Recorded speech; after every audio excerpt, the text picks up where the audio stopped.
Without ado, then, I'm going to go ahead and give a quick introduction to our panel members today. The happy hour focus is called Fermenting Relationships. The first person on our panel is Steve Ela, our local legend and fruit tree whisperer. Steve is a fourth generation orchardist and the owner operator of Ela Family Farms. And I can speak to how awesome his product is. My two kids were raised on it. Not only do they eat the applesauce, now I have to put it in their oatmeal and their yogurts, and they want it on toast now, and I have to draw the line somewhere. Also on our panel is Matthew Guzzetti. Matthew is the owner-operator of Root and Flower and Two Arrows Coffee in Vail, Colorado. And if you get a chance, if you're in Vail, check them out. They're still serving food. They haven't been shut down. They've actually been one of the lucky ones who've got to remain open during a lot of this pandemic. But they're doing a lot of awesome take and bake food, and they're mixing up some wicked cocktails. And we're actually going to get an example of one of those here in a little bit. And last but definitely not least is Lance Hansen. Lance is, he's got a brand called Caprock. He does local spirits. He's a biodynamic farmer. He also does some beautiful wines. He does some eau de vets and some high-end beautiful ciders. So that's, and then also myself, I'll be answering some questions about our regional food system partnership and Shawn. And then our host for tonight that I'll turn it over to after that is Miss Cat Neville. For those of you who don't know Cat, she was voted one of the top women in media in the entrepreneur category. She's won 8 regional Emmy Awards. She is the award-winning publisher of Feast magazine and the host and producer of tasteMAKERS on PBS. And for those of you that didn't get a chance to view the tasteMAKERS PBS, please take time to do that. I can tell you from my experience, I grew up in this and, have lived out here for a while, and watching that and the way she weaves these stories and talks about these regions and these products, it made me fall in love with my home over and over again. So please take time to go see that. And with further ado, I'll turn it over to Kat.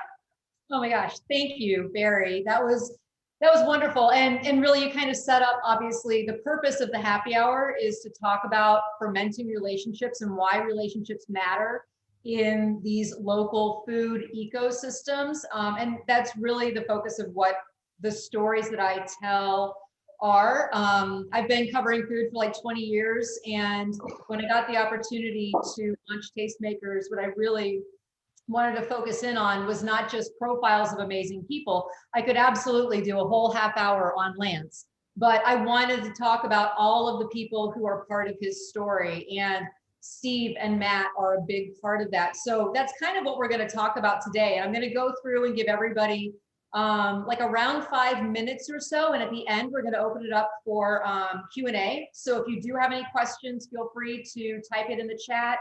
And when we get to the end, pipe up. This is a happy hour, so we want to keep it pretty loose and casual and fun. And I think, as Barry mentioned, I actually have a bottle of Lance's pear brandy. The pears were cultivated by Steve and distilled in the still directly behind Lance right there. So I think that we should all raise a glass together and say cheers to local food. Cheers to all of you. Thank you for joining us. And so let's just kind of dive right in. So one of the things that I know, just because Lance and I have stayed in touch, pretty extensively since I shot with him, but then also through this year, is that he's very engaged in developing relationships and developing a network of people. And so Lance, why is that part of essentially your business model as a small independent business? What value do these different relationships create for you? Well, so it really goes back to the day. I think it was back in 2003, 2004 when we sold our first bottle of wine, which was at a farmer's market in Aspen. So we started the operation in 2001. We just by the seat of our pants, we're learning how to make wine, grow grapes, and somebody approached us who had founded the Aspen Farmers Market who was in Peonia at the time, Jack Diortio, and said, hey, look, we love what you're doing. We'll create a slot for you to come and sell your product there. So that's how we started. And what we realized, I think it was like early July of 2004, we had a product, we bottled it like the week before. We had no experience with this. We didn't know whether people were gonna buy it. We had no idea. We walked into this thing, set up our tent, and 9 o'clock in the morning, people come strolling down the street in the farmer's market, and a woman came up. She sampled the product. I think it was 9:15 in the morning. She said, I'll take a bottle. And so, felt kind of good. We closed the loop, right? We'd proven the concept. We made something, somebody was willing to buy it. And so over the course of the next 2 years, that experience, kind of having this dialogue, right? This being able to sell directly to consumers on that street, getting immediate feedback, really made us realize that, going forward, we had to maintain that direct relationship with our buyers. The problem was, as we grew, the farmers markets weren't the best channel for us. And so, we had to get into some sort of a B2B sales channel, which meant selling directly to stores and restaurants. And we picked restaurants because people like Matt, really could really get their arms around what we were doing, our value proposition, the importance of the farming, right? And the link back to the farm and what that meant in terms of product quality, and tell that story to their guests. And our sense was these restaurant buyers could do that much better than store buyers. So we really focused on that. So I'm going to interrupt you real quick. Yeah. So as far as the relationships, what about on the supply side? Because you're a vintner, you have your own vineyard, so you were growing your own. Right. But when it came to your distilled products, like your gin and your brandies, right, you rely on people like Steve. So you could very easily just buy, bushels of stuff cheaply through a large distributor, but you've chosen to develop these relationships with people like Steve. And so explain, why is that? What is the value to you as an entrepreneur to have Steve's pears in this particular bottle? Why does that matter? Well, because again, it's sort of the essence of what we do. We started out farming and telling this story that our wines are interesting because of the farming practices. So when we sort of broadened the portfolio, got into distilling, where we don't grow orchard fruit, right? And so we had to look to the outside to get fruit to make these other products. It was a no-brainer. I mean, for us, in order to kind of maintain that identity in the market, then what we needed to do was find other growers who were equally committed the way we were to, best practices in farming.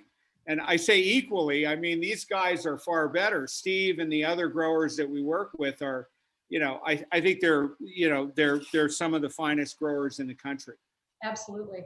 So I want to make sure that we stay pretty much on time. Yeah, okay. Or not. So I want to keep it, but I just briefly, we're talking about when relationships work, but over the past year, as some relationships have hit bumps because of, pricing and all of this kind of stuff, kind of talk about that experience that you've had, and how you see people kind of coming out on the other side of what we've all kind of been through over the past year.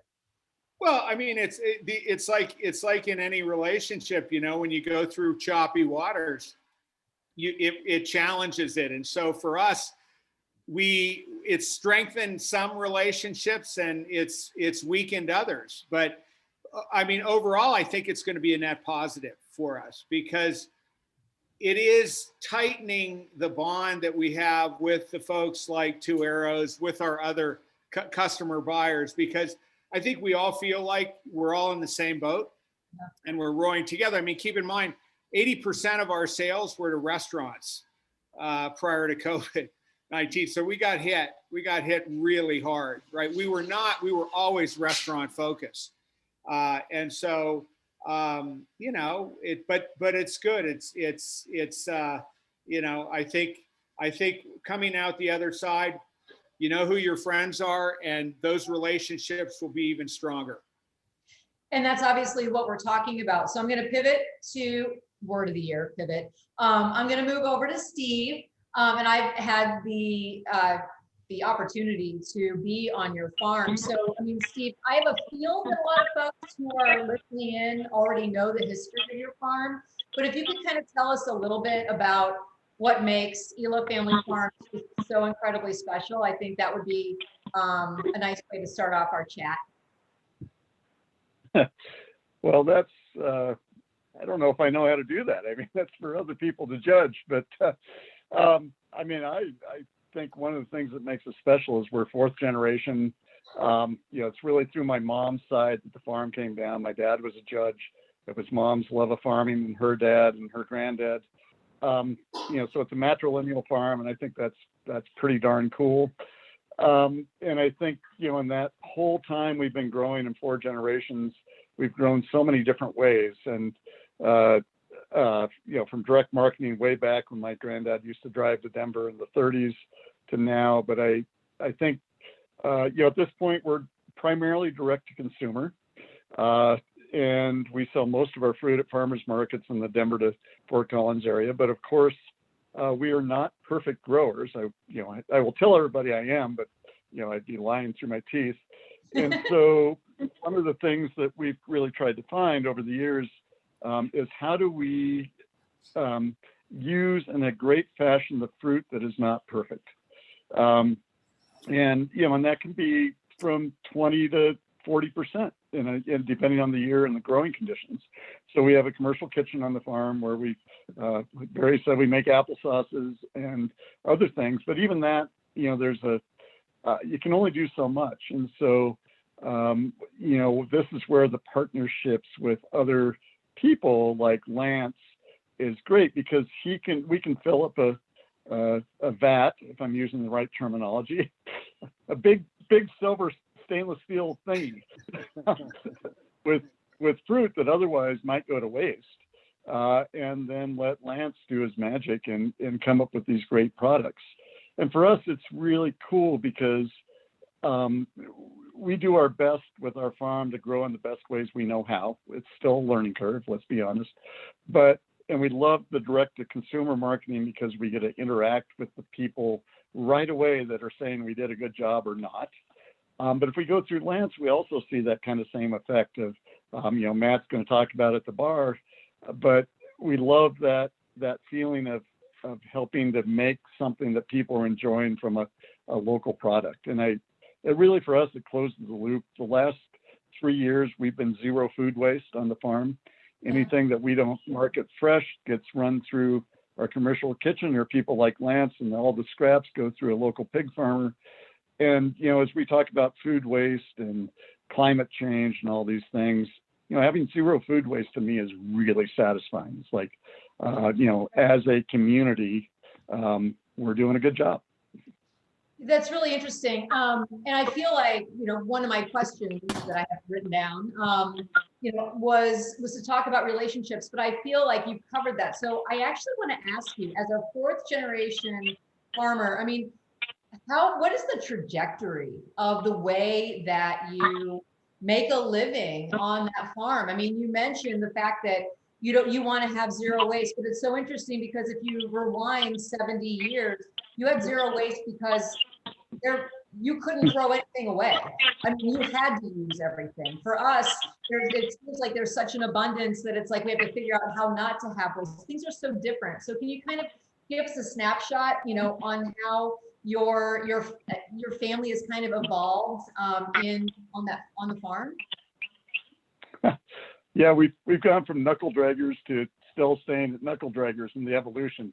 No, I mean, it's really funny because, you know, my mom often says, I mean, things skip generations, and I remind her so much of her dad, but him making a drive to Denver 250 miles on dirt roads in an old farm truck in the 30s is stunning. I get to drive over there with radio and air conditioning and, air ride seats and all that good stuff.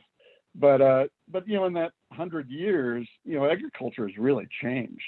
When they were growing fruit, their whole family would come from Iowa to help pick, and they would take literally trunkloads of dried fruit home with them to, like you say, zero food waste. And we went through all the marketing differences till in the 90s. We were selling all to a packing shed. They did all the packing and marketing. We just had to grow it and try and get it to them. And in the late 90s, there were some real economic crises that really changed the face of the Colorado fruit industry, especially the apples. We've lost 75% of our apple acreage in Delta County in the last 20 years. I mean, it's very different situation now. And so, as we were going through some pretty serious economic strife, we kind of looked at each other and said, well, we can't keep doing the same thing. Let's go back to our roots and let's go back to direct marketing.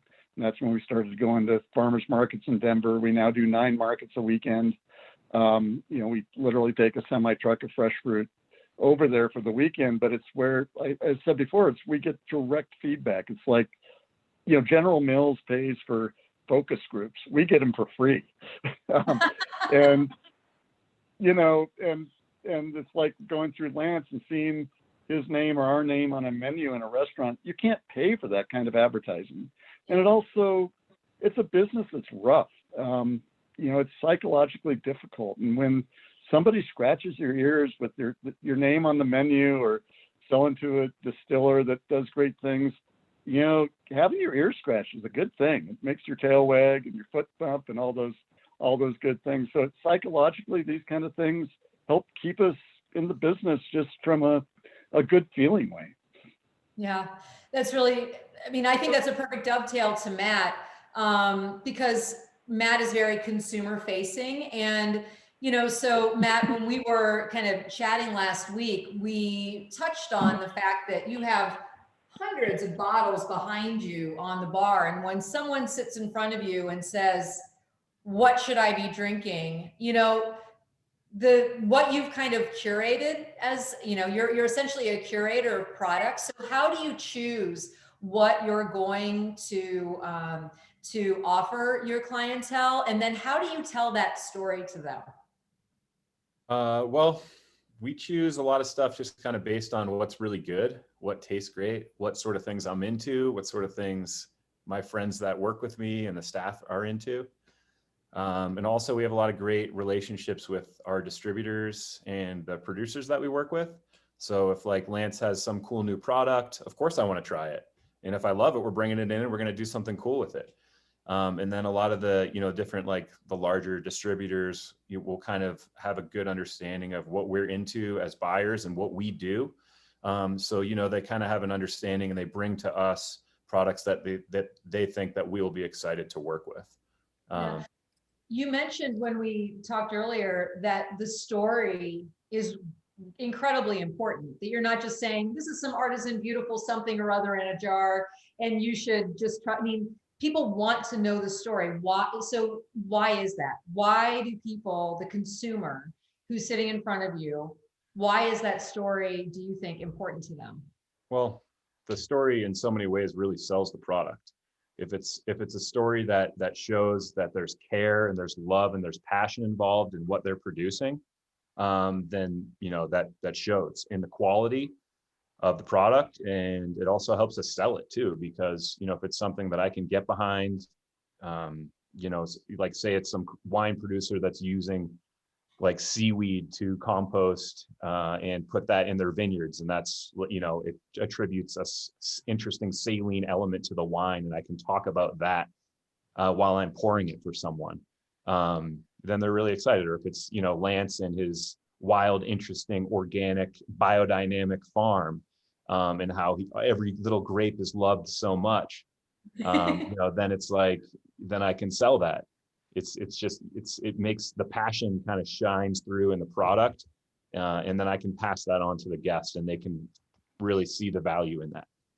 Do you think that the consumer understands the economic impact of buying that glass of wine or that cocktail from you, and the fact that it not only supports you, but it supports Lance, it supports Steve, it supports all of these other people? Do you think that that's something that consumers consider?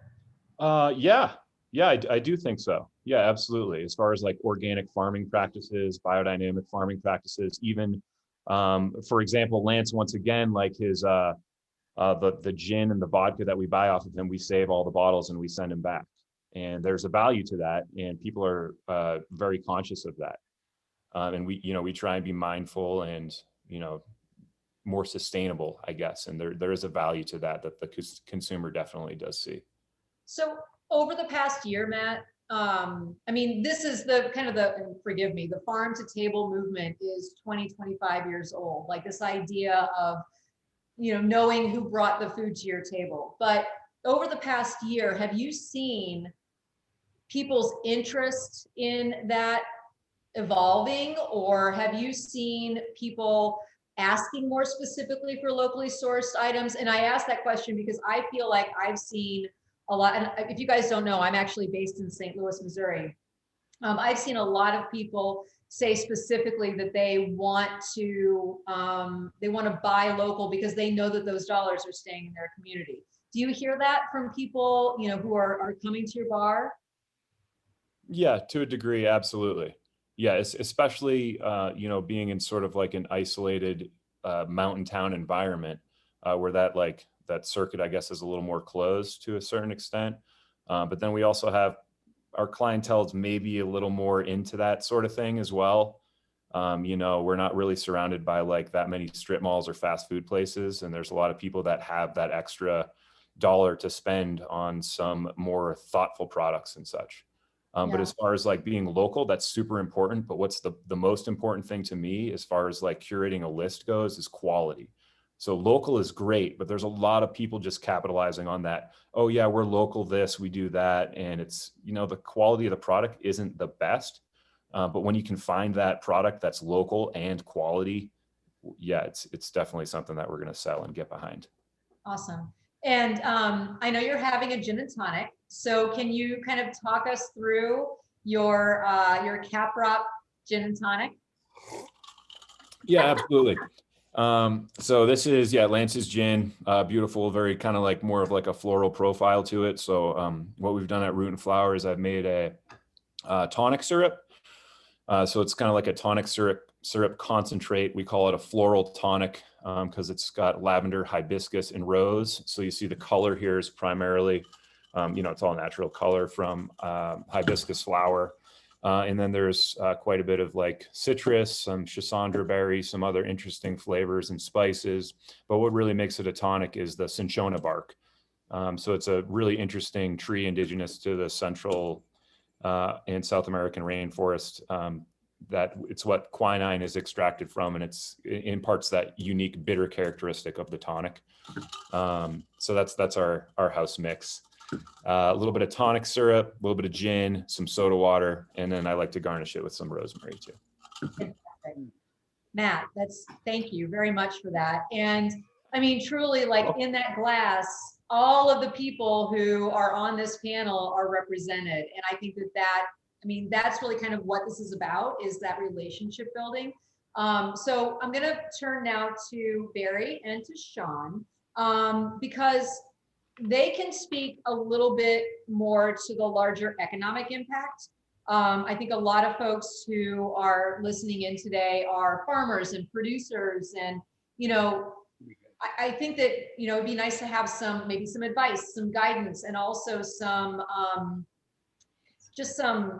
data if it's possible with regard to what is the economic impact of people like Matt deciding to carry a local gin that's made by Lance from fruit that's grown by Steve. Like, how does that impact your region? Well, first I'd like to say that my gin and tonic is very jealous of your gin and tonic right now. But it's still wonderful. So thanks, Lance, for that. But to get back to the question, I think that the easy answer is local tax revenue and creating jobs, but the real answer is the multiplier effect. When you go buy Lance's products, it helps him pay his employees. It helps him buy Steve's fruit. If you go buy something just off of the shelf, that money's not circulating in our local economy. It doesn't grow our economy. It doesn't support our economy. So I think, we're all tested when we get to that cash register of where if we're gonna put our money where our mouth is. So I think really it's that multiplier effect. I don't have any data offhand, but I mean, I think it's a pretty clear concept to understand. If you support local, that money stays local. And when you start bringing in all these other things, that money starts leaving our economy. So I think that's what it is, that multiplier effect and keeping that stuff circulating locally. Definitely. I mean, I see this kind of triangle of Lance and Steve and Matt as being kind of a model for resiliency, because they can essentially rely on each other from a business standpoint. And I feel like that is the ultimate value of the local food system, is that it's not just about a line item on some sort of a balance sheet. It is built on relationships. It's built on the fact that you care about, this person who you're working with and who and who you understand, who potentially is your neighbor. And, so I think that is what, coming into 2021, we're really going to be talking about in the local food system conversation is how to be resilient. I mean, last year it was pivoting, and now it's resiliency. It's like, okay, we made it through, so now what? So do you have any words of advice for the folks who are listening, who might be wondering how they can also ferment relationships? I think look around and support your neighbor. I mean, if we want to keep our community unique and have businesses like this flourishing, we really have to support our neighbor. It's that simple. And, we were working on an incubator and helping, that was what the focus of Engage is launching some of these businesses. So again, I think it really is getting to know your neighbor. I know that's tough right now, but hopefully we'll be back in a place where we can do that. Shawn and I we were hosting entrepreneurial events where we're having all of our entrepreneurs come in, and we had, we were up to having 20, 25 people. And for a small community, that's pretty awesome. And the magic we saw in those conversations, and you saw all these things happening, you can't replicate that or manufacture that. So I think it's getting to know your neighbor and really building those relationships, taking that time to do that. Yeah. Well, I also think, we learned the stories of Lance and Matt and Steve in this vertically coordinated kind of value chain that they created. And, there's something about bringing people together that are doing creative things like this that generate new creative things. That's something that we've learned in working with entrepreneurial community development in the last 3 years, is just bringing people together and creating these collisions. There's new enterprises that get created. And so, I mean, to Barry's point, get to know your neighbor and stuff like that. I mean, I think it is important to intentionally engage in ways that you can build relationships with other people in the community, create new value together. I wanted to say this to the point too of like creating economic impact, through localized food systems. Not only is the multiplier effect, at play, I think a localized food system is also very attractive to attracting talent. I mean, you want young people, creative people, entrepreneurs to come to a community.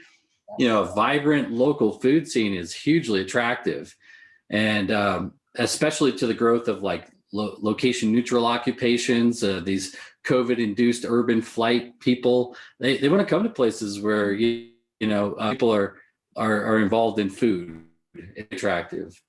Yeah, that's really interesting. And I can tell you just from my own experience, having traveled around the country, I mean, I've been in every single corner of the United States, and the culture is very different in every spot, but the values really are the same. They run, I mean, it's like a thread line, a through line, where people deeply care about their local communities and the economic impact that their consumer choices make. And to me, that I'm kind of getting goosebumps, because I mean, it really, that to me is the way forward. And I'm seeing that more and more, that people aren't just blindly going to the grocery store and just picking up whatever is the least expensive. They're making very considered consumer choices. And I think that that bodes well for all of us, especially all the folks who are on our panel and the people who are listening in today.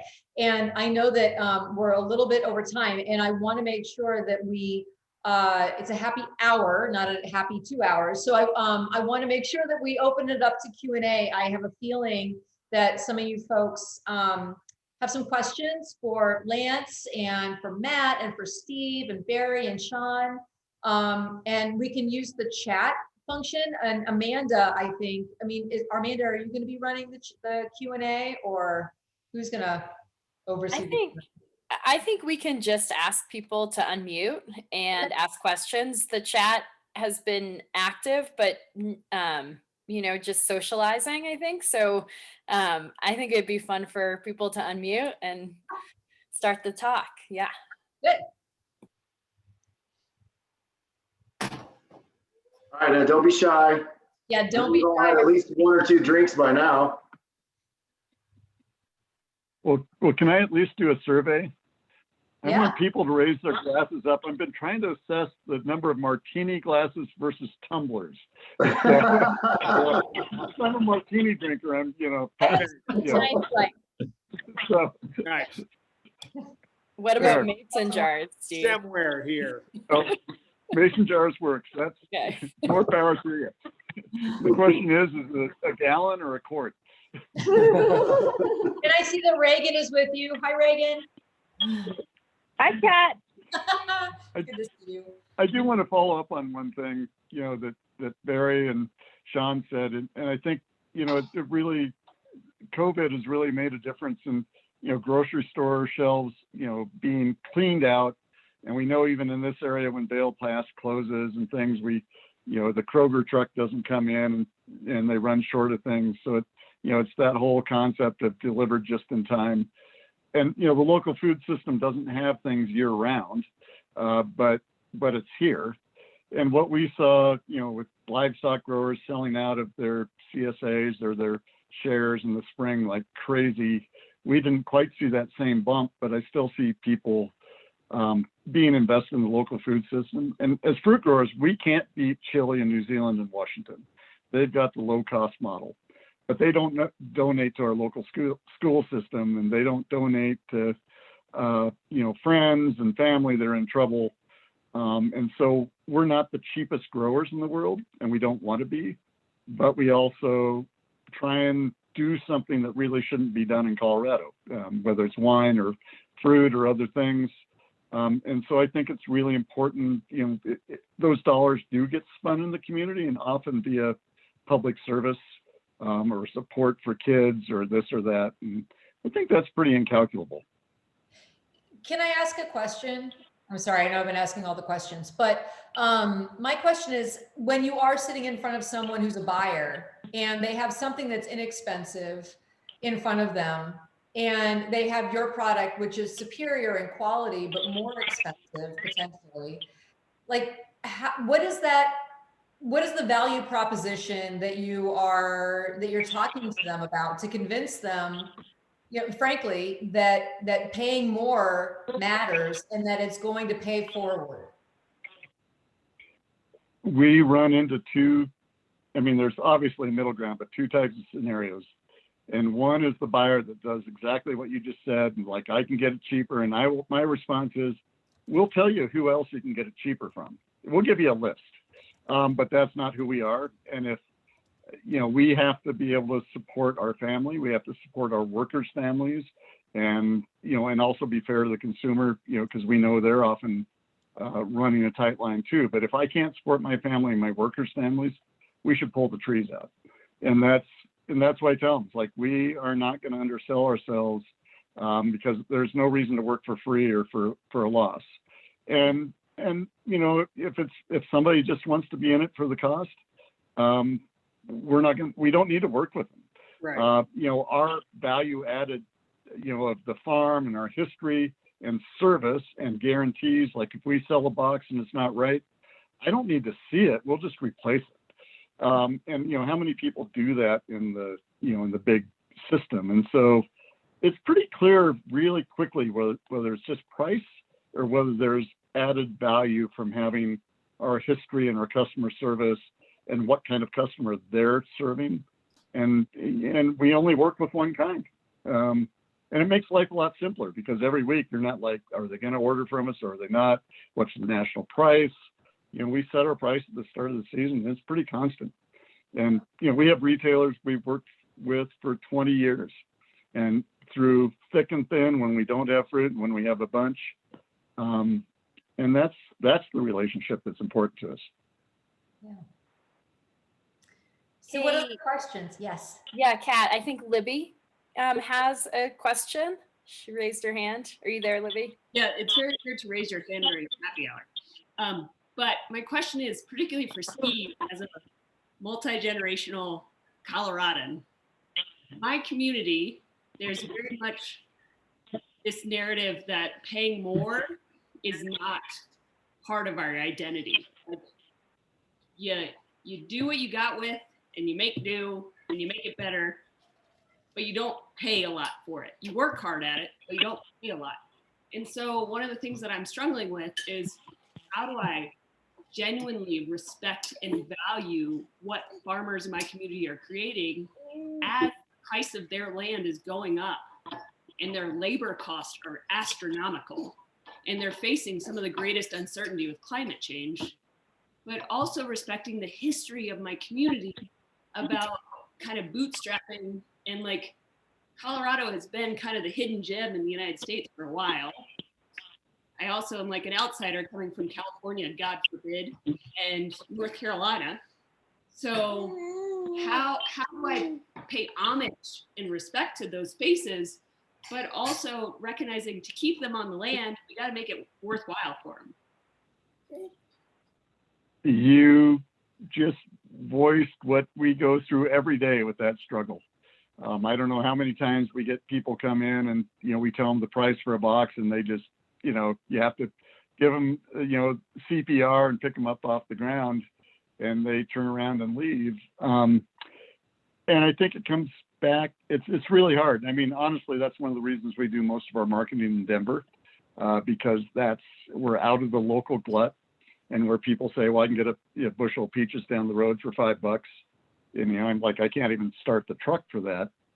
And so we've tried to escape that a little bit. It means a lot of time and cost and personal energy to get over there. But one thing my mom has said, and, like all the food safety stuff, is the world is more polluted now. There are more food safety issues than there were ever before. And the other thing, I look at people, and you just voiced it. I mean, what is the minimum wage now?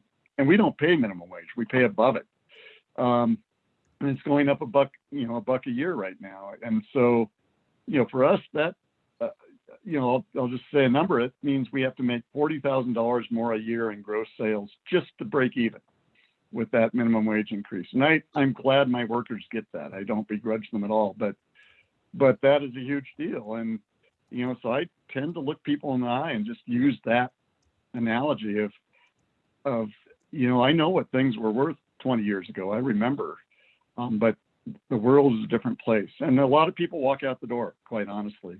But we're trying to look for the people that don't, and it's a real challenge. And I mean, you hit that kind of issue, food safety and climate change. I mean, I lie awake at night. I do not feel solid in our ability to keep farming here with fruit. Mostly because of climate change and those issues. But anytime we can make an extra 20 cents a pound, that helps keep us here, even though, the crop is less reliable and climate change is hitting us.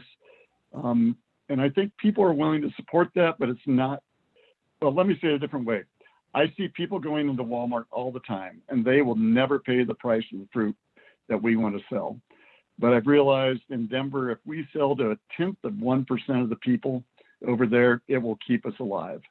And so I think if we sell to 1% of the people here that are willing to support us, maybe it won't, I don't know the math, but that's kind of the percent that we need to keep alive.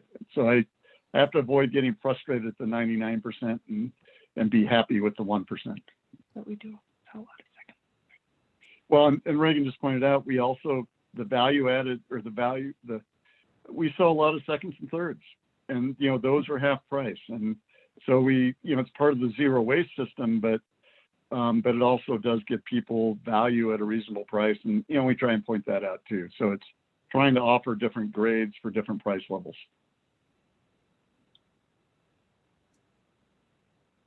So out of curiosity, Steve, when you're working with a quality-driven maker like Lance, is that kind of like, does that relationship, because you know that you can count on him to pay the price that you're looking for, is that something that is kind of almost invaluable? Or kind of talk about the value of those types of relationships.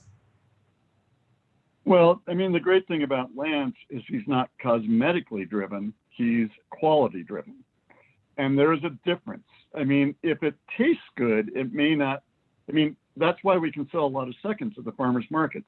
They still have the same great flavor, they're just cosmetically challenged. And so you have to cut a little more out. What we tell people is we'll sell you, our definition of a second is you have to take one slice out of the peach. So 75% of the peach is good, same great flavor as our first, but you get them for half price. Well, Lance doesn't care about the cosmetics. We have to give him great flavor.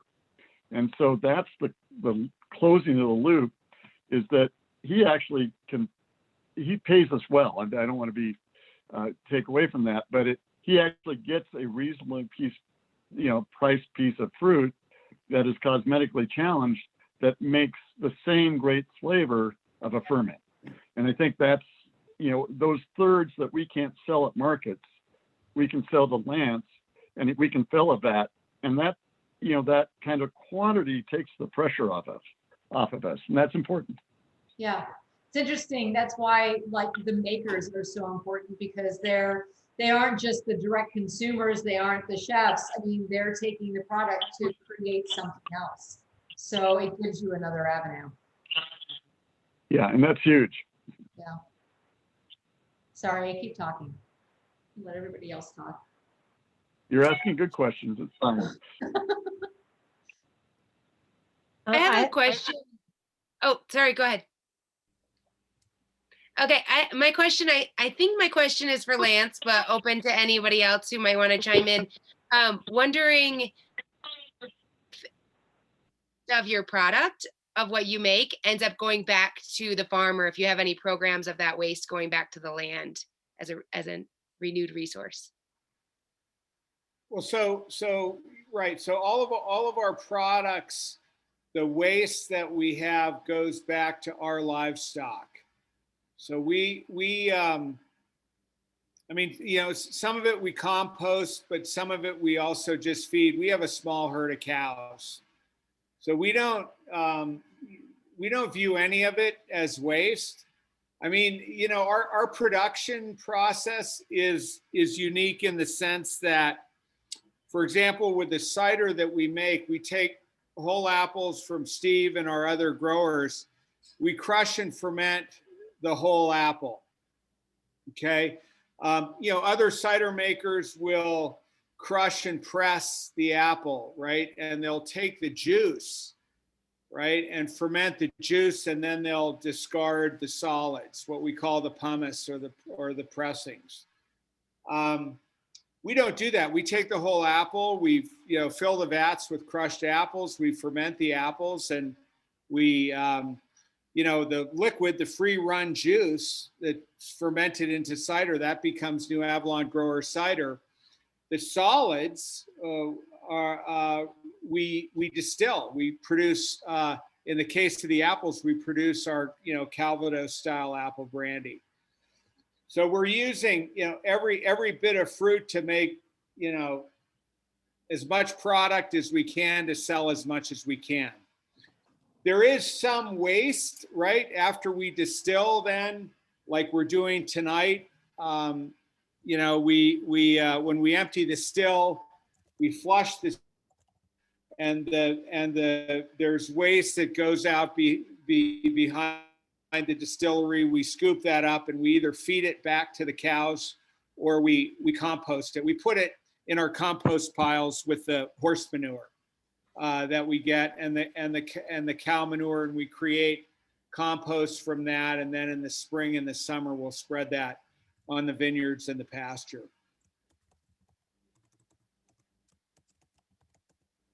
So we're really trying to close the loop. You know, none of this leaves the farm, right? It all stays right here. And any fruit waste, you know, it's great. It's great in our compost piles. Does that answer your question, Shawn? Yeah, thank you so much. Do you feel like that helps reduce any type of cost of nutrient management on your land, or have you studied that yet, or you just know it works?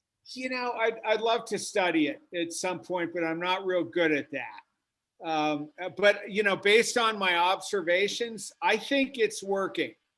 Yeah, I think it's working. If you come up, look at the vines, I think they're happy.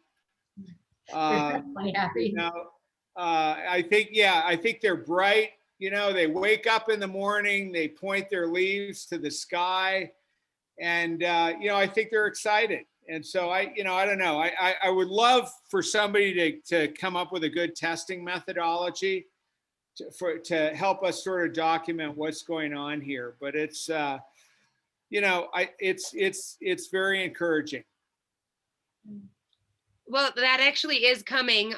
I'll plug if anybody went to the Colorado Collaborative for Healthy Soils meeting earlier today, that's one of the things that's coming out of that group is a standard for testing soil health that is affordable and usable for the producer, not just this pie in the sky, like send it into a lab and not understand what they say. But so make sure to follow that group, everybody, if you're not. But that's something that's definitely being worked on in the science and practice portion of that group, is figuring out a way to kind of have that standard that everybody can utilize for how healthy our soil is. Thanks.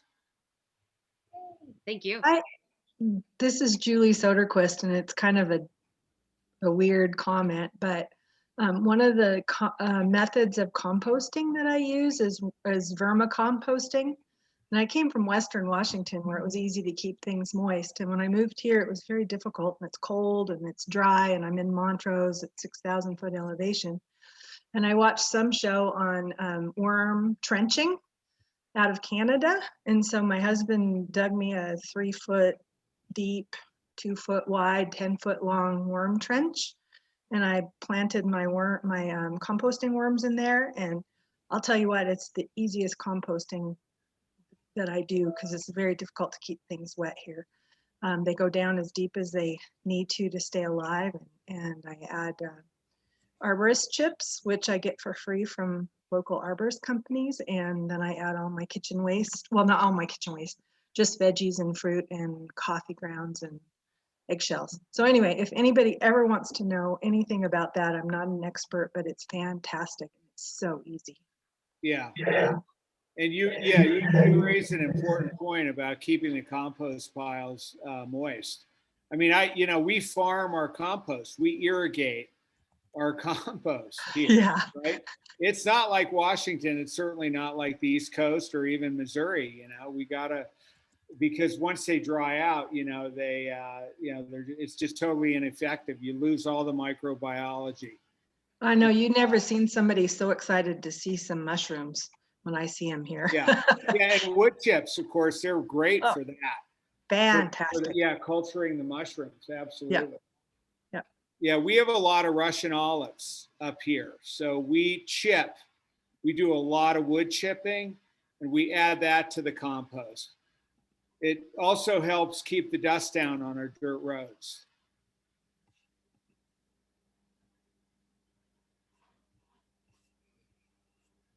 I have a question kind of about agritourism, and So my family is Stanton Farms, and we have 20 different varieties or cultivars of lavender. I did pretty minimal Facebook and Instagram posting about when we had open farm tours. We had a ton of people come through last summer, even during the pandemic. I think that was kind of a silver lining. And a lot of people that came through said, I just Googled cool towns in Colorado and Paonia popped up, or, you know, the North Fork Valley popped up. And I'm curious, and I'm actually anticipating, I think we should all anticipate that we are even more on people's radar over here on the Western Slope than ever before. People came over here and they're going to tell their friends as it goes. So I'm curious what you're doing in anticipation for maybe an increase in visitors and yeah, and supporting agritourism. Well, so yeah, I mean, agritourism, I mean, this year for us, we joined this program called Harvest Host, which is really interesting. They basically promoted us as one of the destinations for their, you know, their camper, customer base. And so we had almost every weekend people showing up in, you know, all kinds of interesting rigs and staying for a night or two. And initially I was a little reluctant because, you know, I wasn't quite sure these people would be a good fit. I mean, you know, how many of these are just looking for a low cost place to stay versus have a good interest in the products that we make? But God, without fail, all of them came and they, you know, they were wine enthusiasts, spirit enthusiasts. They all bought several $100s worth of product. And, you know, so I think for me, it says that, yes, we need to get into that business. In fact, you know, with climate change, and if things don't go well here in terms of, you know, a pure play agriculture, we need to look at, you know, other ways that we're going to support this operation. And so, you know, we're very, very interested in, you know, building out accommodations, in being able to kind of, you know, get more of that agritourism dollar. So, yeah, I mean, look at this place, right? We have in this area, view sheds are amazing. I mean, you know, we need to figure out a way to monetize them. Absolutely. And people like it, right? They like the immersion. They like going to Steve's annual tours that he does, because, you know, those things spill over to us as well, right? The things that he does in the fall, or in the spring rather, and you know, they want to come in, they want to, you know, experience this. There's kind of a fantasy around it. And you know, we need to figure out a way to you know, to really exploit that. Absolutely. Can I jump in to add to that? You know, we've thought the same things as Lance of how to move from straight agriculturalists to agritourism. You know, it's a huge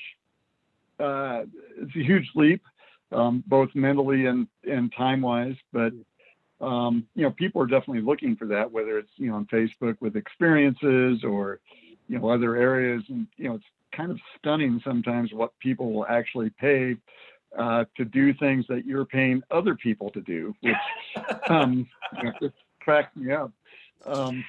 But so we're trying to figure out a way to do that, because I'd rather be paid than pay somebody else. And, you know, I've said this so many times before, but I'll say it again, is that the North Fork Valley, or this whole area, you know, I compare it to Napa and Sonoma. I never want to be Napa and Sonoma, but we are such a unique area in Colorado and even beyond. If we have wines, we have fruit, we have enough grazing ground where grass-fed meat is economical. I mean, some of the areas in Colorado that are similar don't have that.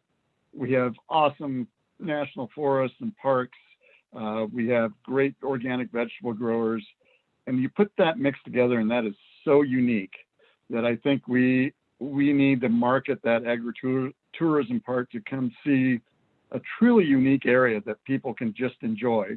And I don't want it to be full of motels and everything, but it would be nice to have a few places for people to stay, and whether it's an experience and camping on Lance's ground or somewhere else, but let just people enjoy this valley that has got so many things to see.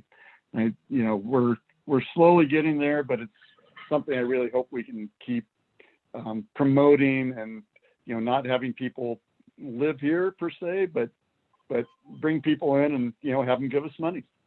Yeah. Hey guys, I'd like to have more people. Excuse me. Hey Lance, this is Kelly Hepler, and I am the founder of the Colorado Agritourism Association, as well as the current president. And I have some good news for you. We are in the process of working on a program whereby we want to teach agritourism providers across the state how to show the visitor, Joe, average everyday guy, how regenerative ag works and how important it is to the overall system of agriculture and nutrition, and do so kind of like the organic movement, where when the organics first started getting popular, the general public was kind of poo-pooing them and they're too expensive and blah, blah, blah. Well, food that's raised in a cycle like what Lance is talking about, biodynamic, regenerative ag, it's better for the planet, it's better for the ground, it's better for the people.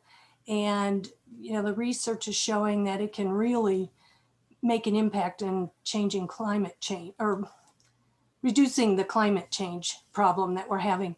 So, what we've found in the past is when the consumer starts demanding it, the businesses start providing it.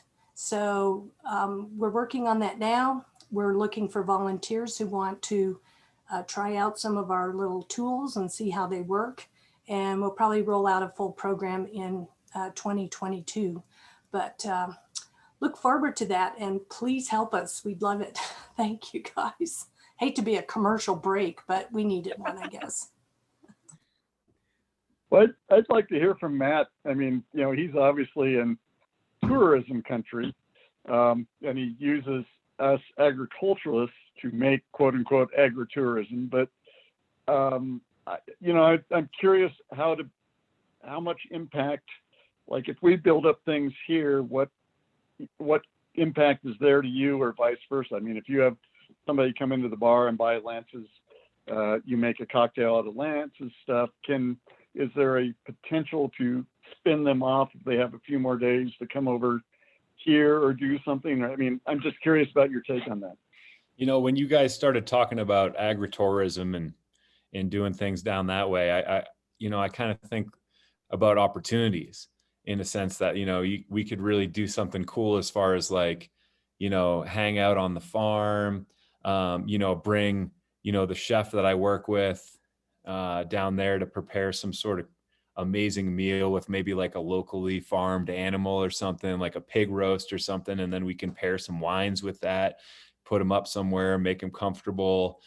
It's a different sort of clientele, but getting them out of their comfort zone, getting them out of the Ritz-Carlton sort of bougie hotel thing. Right. It's kind of a stretch for some people, but there's definitely, there's absolutely a market for it. And it kind of got my wheels turning right off the bat, because I think that would be a really cool experience that could be shared with some people that would be interested in it. I think. Yeah, absolutely. Fun. Yeah, I mean, we have, sorry. Well, Peonia's got friends of ours who started the Colorado Detours, but they have a big van, the 18-person bus-like thing. And I mean, so you could do something like that where you actually pick them up. They don't have to drive. You can do geology and stuff on the way. You do a big farm dinner, like you say, spend the night and take them back the next day. And, I don't know what that's worth.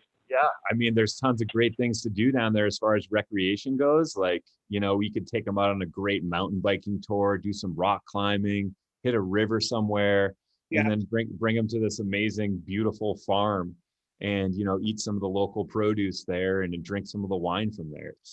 I mean, I'd be super into it. It's not really a tough sell. Now, So in the last 10 days, I would say I've had 2 media requests for the town of Paonia specifically for photos and what's going on and what's happening and what's hot and around agritourism specifically, not just a little outdoor rec, but a lot of agritourism. So the media is already amping back up. It used to be a big deal for our area, and with COVID, it kind of settled down, and the Colorado Tourism Office was taking more of a cautionary approach to promoting tourism, just kind of manage it instead of promote it. And that's starting to change a little bit because people understand that they do need to follow cautionary guidelines, et cetera. But yeah, the media is starting to wake up again and say, hey, Kelly, I need pictures. I need stuff from your area. So, and it's not just Delta County or Paonia, it's the Western Slope. They're looking for stuff. So anybody that's part of that, and I'm putting our Facebook page in my email in the chat. You know, there was a program that existed here for a while. It's actually how my wife ended up here. It was a farm to table component of the culinary schools, and what they used to do is bring chefs out here as part of their culinary training.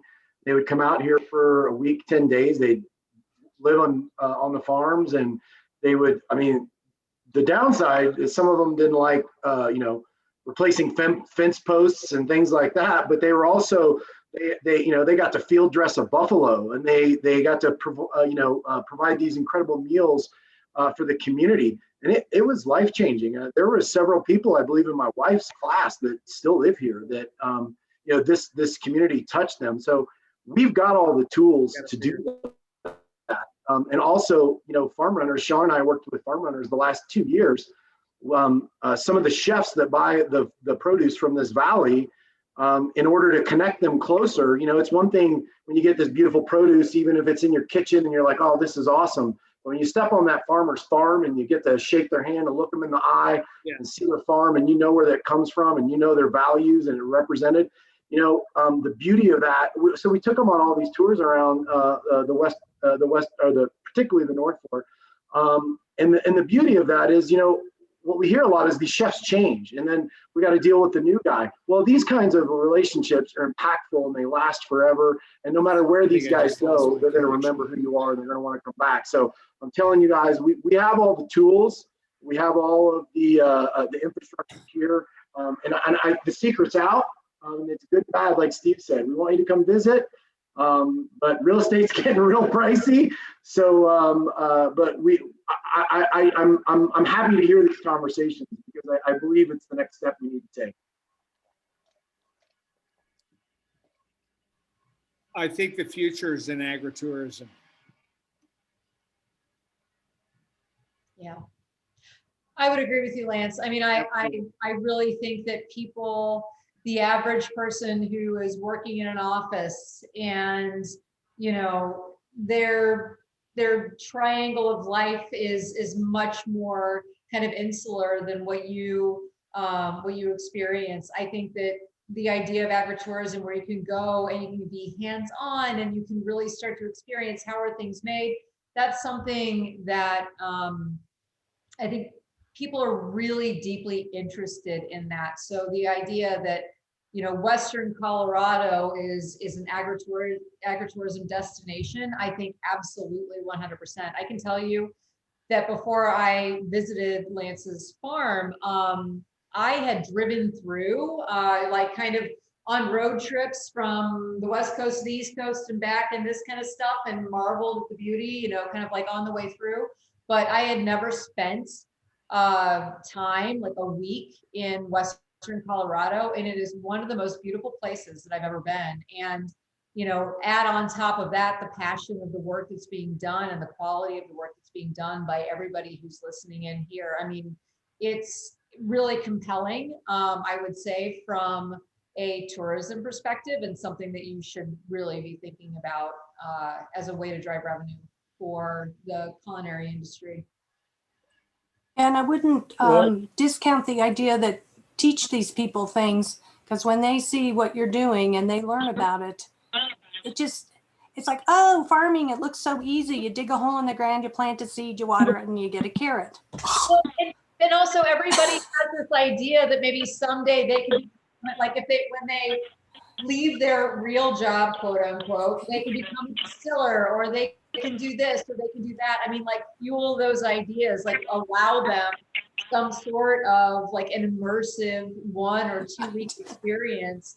And, that's something that they will happily pay for, and they'll walk away with a lifetime of memories and experience. I think, yes, I think that the direction that you're talking about going makes entire sense. Well, I'll jump in and say, when I read about people going to dude ranches and riding horses to herd cattle, and they pay a lot for that, it's like, really? You want to go be dusty and sweaty and, herd cattle, and you're going to pay for it? Or, we visited Stranahan's last year, and they have volunteers come in to do all their corking and things for their bottles. So they have people on a lottery system. I mean, people sign up. They have so many people sign up. They do a lottery for the privilege of coming in and helping them bottle their whiskey, and they get to go home with 1 bottle of whiskey after a full day's work. It's like, really? You want to be like the elite that got to help Lance bottle his gin. And it's a Steve, lottery one year system. we So had, but this is Delta County. That One would be year we had, living in Denver or Boulder, right? But as long as we're in Delta. But have them travel here. I mean, absolutely. No, I agree. But it's more what Kat was saying. It is this idea that they're coming in with this fantasy, right? And what we're going to do is, we're going to feed into that. And I think it's all, it's good, but they want to, they have this idea of coming in and being a winemaker or distiller or a fruit grower. And we're going to give them a 3 or 4 day immersion into that and make them feel really good about it. And, some of it is the hands-on, and, they're schlepping grapes or picking apples in your orchard. And that's important. And, I enjoy that part of the work too. But, some of it is just, experiencing, standing around the distill, making the product. Most of it is talking about it, right? Is consuming it, right? Consuming it with other people that are interested in it. It's a social thing. So I think we can kind of stitch all those things together and offer a really compelling experience. So a good example of the fantasy that Steve was referring to, about 15 years ago, we had a group of 12 Japanese students and 2 chaperones came in and in Cedar Ridge visited one of the stables up there. Every one of them got on a horse, got their picture taken, got off the horse, and went home. They were done with their tour. They just wanted to sit on the horse, and that they paid for it. But we had the whole stable set up for riding and everything, and they just wanted a picture, proof that they had ridden a horse. So, it can be that blatantly simple. You wouldn't imagine, Lance, get a tractor out in your yard. Steve, you might have one. The people that come to these tours, and the first thing they do is ask if they can sit on the tractor. It's nuts, but they like it. I like it too. For different reasons. It's kind of fun sometimes sitting on a tractor. I even take calls when I'm on the tractor. Modern technology. Yeah. If my tractor had a cup holder, now we'd be set. There you go. Yeah. I always hum the theme song for Green Acres when I ride the tractor. Yeah, no, I think agritourism.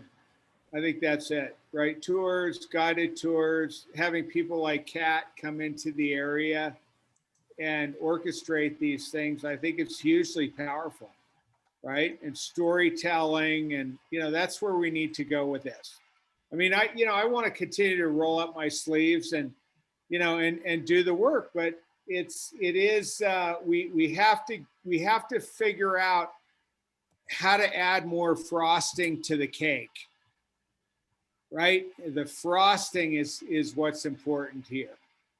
And we have tremendous potential here with our view sheds, right? We have these wonderful natural assets that are going to attract, a lot of these people into the area for these, little short-term immersions. And we've got to figure out how we can exploit that. And I think, Matt, you can help us do it. I mean, I'd love to help. Absolutely. I think our restaurants, Hotel Jerome is talking about the same thing with us, right? We need to structure it. But the issue we have are the accommodations in the area, right? We got to figure that out. So one of my things is, because we don't have in Delta County a lot of, high-end accommodations for these people, right? And so like your clientele, would they be willing to camp if we had gourmet camping? Yeah, some of them. Yeah, absolutely. I mean, the investment, for some yurts or something, people spend there's a place, I forget the name of it, but it's in Wolcott. And it's like an adventure camping place where they have very fancy yurts, and right. They rent yurts for lots of money. It's a yurt. Four Eagle Ranch. Four Eagle. Thank you. Yeah. Four Eagle Ranch. Yeah, I think glamping is the word you're looking for. Yes, thank you. It is glamping. I like gourmet camping. Maybe I'm gonna get fed too. I mean, yeah, we have, we have like a marketing team that, between Root and Flower, Two Arrows, and Uprooted Events. And then we have this beautiful little trailer called Delilah that is like a mobile bar, Delilah thing. I love it. And I know Chef and the rest of the team would love to come back out to the farm and host some people and show some folks a good time. And then, I don't know, could help. Let's do it this summer. I'm just hoping you can park the trailer here. Yeah. Well, I think we got plenty of room between Steve and my place, right? We can do that, right? How many tents can you accommodate, Steve? A lot. Yeah. I could probably do 30 parties. You could do the same, right? Sure. We'd have to have Kelly, talk to the county for us, but screw I'm sure she could do that. Let's just go for it. We got Matt. Matt, how many guests can you sign up for this? Let's do the deal right now. We could figure something out. Yeah, we got to, we could maybe market it through Uprooted Events or through Root and Flower. And, we have a lot of people that kind of follow us and see what's going on and what we're up to. And this could potentially be, some sort of event that we could start up and just kind of put the feelers out there and see what people bite on. I think we should do it. I think it's a great idea. I agree. Absolutely. Let's put a plan together in the next month and summertime, because people are going to be itching to come out, right? Yeah, but between us, we could definitely show them a heck of a time. Okay. And, so Kat, are you willing to lead the guided tour? Look at this. I love it. Here we go. Yeah, this is recording. Yeah, you're gonna come out. All right. The deal's done. Throw in some yoga, and you'll definitely get some more yoga. Absolutely. Yes. Well, and I'm going to say to everybody else, I think, we market a lot on the Front Range, but we do our annual farm tour, which has been referenced. But in normal years, we get about 60 people or 40 people from the Front Range to come. We don't offer lodging. A few people camp in the orchard, and we do some wine tours on Saturday. We do a farm tour on Sunday. It's kind of crazy what people will just pay for. They don't pay us. The tour is free, but they'll actually spend a weekend over here. And that's worth a lot to the local economy. And to what somebody else said, you give the tour And there are always at least 2 people after the tour that come up and say, I will pay any price at this point. I mean, you've taken the gloves off what farming is and the risk is and all that goes into it. And it takes the price point away for those people. And I think that's really important too. Yeah. I think some yurts and some facilities and a little bit of marketing. And there you go. I think we've got a plan. Yeah. Heck yeah. Yeah. Matt, so you and Jeremy, right? You put together your guest list, right? Seriously, I think we should hard sell this to these people. I've got other. You guys have first right of refusal. I have some other restaurants, right, in the wings, right, who want to do this. Kat's already said she's going to come and kind of lead the charge. I'm in. She's in, right, Steve? Between you and right between Ela Family Farms, Jackrabbit Hill, we got the perfect venue, right? The only question is, are we going to do it for 200 people or 300 people, right? Because I think if you want to, how big can we possibly make it? Got to start with that. I was thinking of $200 or $2,000 or $200,000. That's what I was. Okay, so let's talk about that because I'm not real right. Let's talk about the cost here. What do you think we should charge? Let's say for what is it, a 2 or 3 day event, 4-day event? What is it? I think but I'm looking at all the other. 3 days. What's that? Yep, and all the other people on this call that have farms. I mean, they should be included somehow. So it's not just us; it's all the good people here. Speak up. My thought is, I think people in my area, I'm in the Vale area, I think they would pay $1,000 to go camping for 3 days on a farm. Okay. And anybody else want to weigh in? I'm in. I've got 6 acres and 2 high-end rentals. That we were building a farm stay bed and breakfast when this whole pandemic hit, and we're hoping to wrap it up. So, I'm in, and I'm happy to help support. And my wife is a chef, and we've got a lot of connections to some of the chefs in the Front Range. I think there's a lot going on here. Okay, there you go. So I'd like to say, the other? Oh, Yeah, go ahead. I'm sorry. can I jump in real quick? Yeah. We used to live down in Denver, but we actually moved up to Idaho recently, and we're in Teton Valley, Idaho. And people pay somewhere between $500 and $750 a night to go on guided backpacking tours. Like, you guys can charge way more than $1,000 for a 3-night trip. Okay, right on. Right on. Hey, real quick, I just want to jump in while you guys are mulling over prices. Are you all okay if I do a screenshot with your smiley faces? I can get everybody looking at the screen. Okay, I'll count down. 5, 4, 3, 2, 1. Smile. Screenshot. Okay, thank you. Okay, good. So I think the baseline is $500 a night. Does anybody have an objection to that? What does that include? Is that accommodations? Is that a meal? Like, I think you have to get really specific. This is like a whole other conversation. Right, it is, but we got to start here. My idea would be it includes a site for camping, maybe a tent, glamping, some sort of minimal glamping accommodations. And I mean, I think, Kat, do you have any ideas on this, sort of what you think it would include?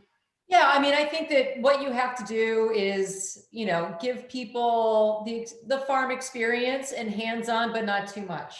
They want to feel like they are part of it, but and that they're learning and that they can brag to their friends and that they get to be able to go home with some bottles or some jars or whatever it is and kind of share that. I mean, that's a big part of it is, you're not training people to become cheesemakers, to become farmers, become distillers.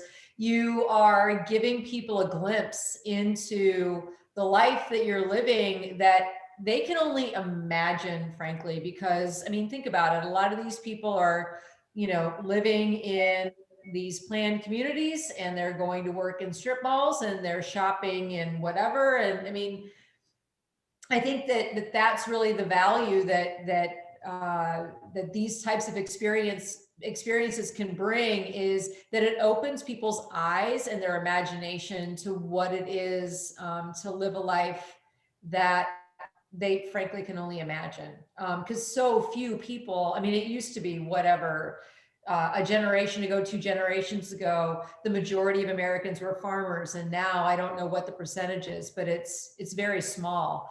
And you know, so I think that the value is greater than the monetary value that you'd be willing to, you know, to charge them. But you know, if you wake up with, you know, a farm breakfast, and then you get to go and walk the vineyards and help to prune, you know, and all of this kind of stuff, and get all these different lessons and tastings. I mean, Lance, you and I have talked about this a few times, and I think that there's a huge opportunity in just kind of like curating that experience so that people really feel like they're getting that inside, you know, like they get to step inside of your boots for one day. It might not feel exciting. You might kind of be like, why in the world would somebody want that necessarily? You know, like, why would somebody want to drive the tractor? But for someone who's never done that, or whose grandfather did it and they've never done it themselves, and that's like this, the word romantic, I don't think is the right word, but there's something that people want to connect to that they no longer have in their human, you know, it's like there's this need. Sorry, I'm kind of rambling, but you understand what I'm getting at. I do. Yeah. So Steve, you'll donate some jam and fruit to the cause, right? I'm in for the wine, cider, and spirits. I'm not donating after this conversation. I'm charging full price plus. Well, it's a fixed price, right? $500 a night, right? Oh, sure. Yeah, you know, I always figure when I'm down at NRCS and, right, we'll figure you know, it and out. filling out paperwork. Well, I was just going to say, filling out paperwork for these various programs and PPP, and, you know, I hate all the paperwork. It drives me crazy. And then I look at, you know, my return per hour for filling out some of this paperwork.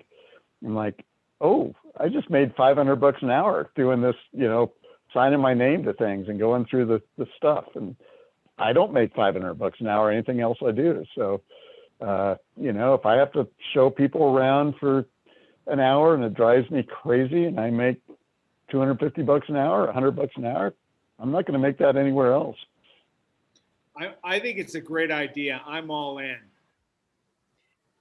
I think it's great too. We would love to host people. We have both an Airbnb that's actually on the higher end. It's, you know, for anybody who would want a more shishi experience. We've got, you know, a nice separate little guest cottage that's, you know, got a full kitchen, granite counters, all that jazz for, you know, those folks. We've also got a camper trailer. We could do additional camping. So we have a chicken farm, as some of you might know, that's a pastured poultry operation. And you know, to do an animal component, like I'm kind of envisioning like people would choose like kind of their ancillary farm experience along with something like that, which would be really cool. There's opportunities then for, you know, like orchards, animals, those kinds of things. And it would be really cool to have like a coordinated experience like this where you kind of pick your thing. Well, and to your point, you know, I'm looking at the comments, and yeah, you don't want to be cat herders. I mean, truly the idea is to offer a curated experience. You're doing this, you're doing this, you're doing this, you're doing this, and people get kind of like going on a cruise. Yep. You get an itinerary. You know that this is what the experience is going to be, and that's what you sign up for. You're not signing up for this kind of free-for-all experience. It's a 3-5 day, whatever it is, experience, and you're given an itinerary. And so I think that I understand. I don't know if you can get a sense of the house that I live in, but it's like this big kind of like whatever. And when actually my partner, she, she hosts Airbnb guests from around the globe, and the same thing where you have these people come and they're kind of like, oh, is this my house too? And I think it's really important that, especially in a situation like this where you're bringing people onto your property, there are animals, there are so many different considerations. You have to make sure that you give parameters so that people understand, this is the experience that you're getting, bing and bang, not you get to stay on the farm and do whatever the heck you want to do. So yeah, I see those, and I don't blame you. There are lots of cats out there in the world. But I love the idea of, getting different smaller, B&B operations around the valley, right? And as you said earlier, coordinating, right? Because that solves the accommodations problem. Yeah. Right? If we can kind of coordinate so that we have this really interesting distributed accommodations experience, that's huge. Because I think, as you and I have discussed, Kat, that's one of the big problems here. Yeah. Is that, where do we get, where do you put people? Where do we put them, right? Yeah, I mean, yeah, I've got plenty of room here. If people want to camp, I can do 100, 50 to 100 campsites, but not everybody will want that. They want to have nicer indoor accommodations. Mm-hmm. So we need to do it. We need to kind of get on this right away. I think maybe within the next couple months, right, we should have a plan together. How do we move forward with this?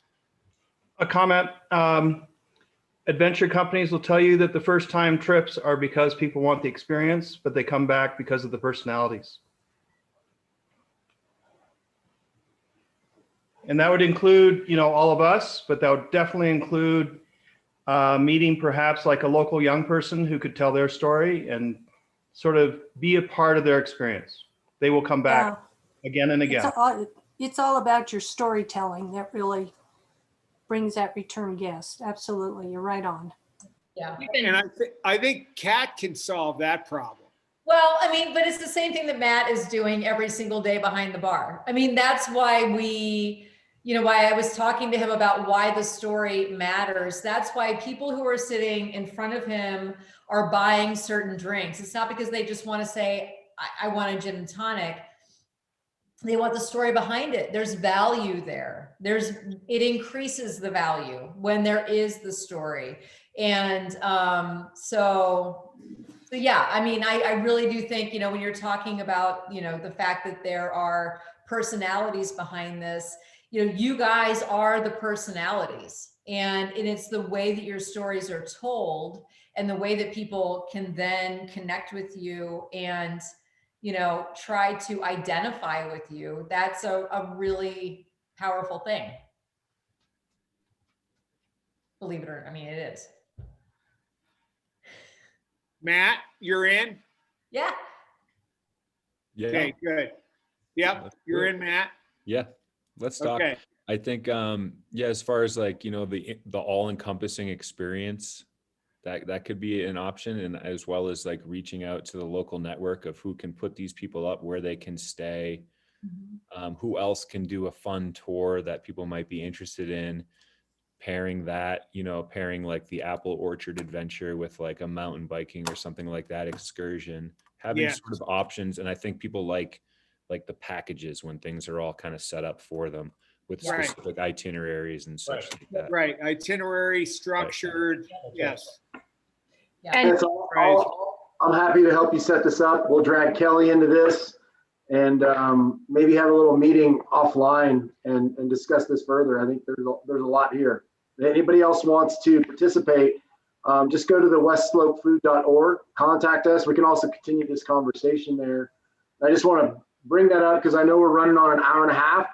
I'm happy to keep chatting, but I want to let everybody know kind of where we're at, and happy to keep the conversation going, but I also want to have a spot for everybody to land after this as well. So westslopefood.org. Perfect. And, you know, I can tell you, we organized, I helped organize a conference, the Rural Philanthropy Days here last year. And, you know, accommodations wise, I mean, we put together a long list of accommodations of different, you know, places that folks can go. So camping is an awesome one. I like that. I like the idea of people staying at the farms. But, you know, we placed about 200 people. There were, I think the conference attendees total was like, I don't know, 390 people or something. So, you know, it was definitely a doable thing. We can do bigger numbers here than people think. There we go. Okay, we got that problem solved. That's fantastic. We're in. We just have to get through COVID first. I like it. I mean, that just solved, I think that solved the biggest problem we have here is accommodations. You just fixed that. So what are our next steps? Dates. Dates. Yeah, dates is important. Vaccination. Matt, gut feel, how many people do you think you can bring into this? You know, I'm not really sure. We it's kind of a separate sort of entity moving forward. I mean, we certainly can use the connections that we have and make referrals and such. Maybe 20, 30, you think? I don't know. I mean, we have people that are, you know, that follow us and are part of our wine club and other things that we do. You guys have a great following. I mean, absolutely. In Vail, in the Eagle Valley. Yeah, but I mean, I think what we're looking to market to isn't really just Vail. I mean, there's to an extent, like the clientele is somewhat what you're looking for, but I think a lot of people would be really excited to come up from the Front Range, from other urban hubs, to have a little sort of, wherever else, you know, just to kind of, you know, get out of the cities and get into the hills and, you know. I'm happy to promote it through tasteMAKERS, obviously, and just invite people to come and join in the experience. I think the people who follow tasteMAKERS and care about the work that I do would really would find the opportunity to stay with you guys to be really compelling. So, Kat, what are the dates that work for you? I mean, I'm going to be shooting season 3 over spring, summer. So I can't say specifically, but if I were able to block out 4 or 5 days or whatever it is to come and stay with you, then I'll just block that out. So okay, figure it out. So any time this summer? Yeah. Okay, great. There we go. We're on. So can I be the fruit grower that gives a mountain bike tour so I can get off the farm? There you go. This is fantastic. You guys took this in a whole crazy direction, man. This got really fun and wild, like really fast, man. It was awesome. It turned into a working happy hour. Get things done. This is a done deal. This is great. Lubricating the wheels. Outstanding. Thanks, Kat, for joining in. Oh my God. Yeah, thanks for hosting. No, it's my pleasure. I'm so glad to see all of you again. And I'm excited about what we're discussing. I had no idea that our conversation was going to go in this direction, but knowing Lance, it does not surprise me. Right? We're there. We're there. Thanks for rolling with it. Thanks everyone so for being here and rolling with the punches and bringing your energy and excitement to this. It's awesome to see. Thank you. Thank you. All right. Thanks, everyone. Have a great night. Thanks for attending. Cheers.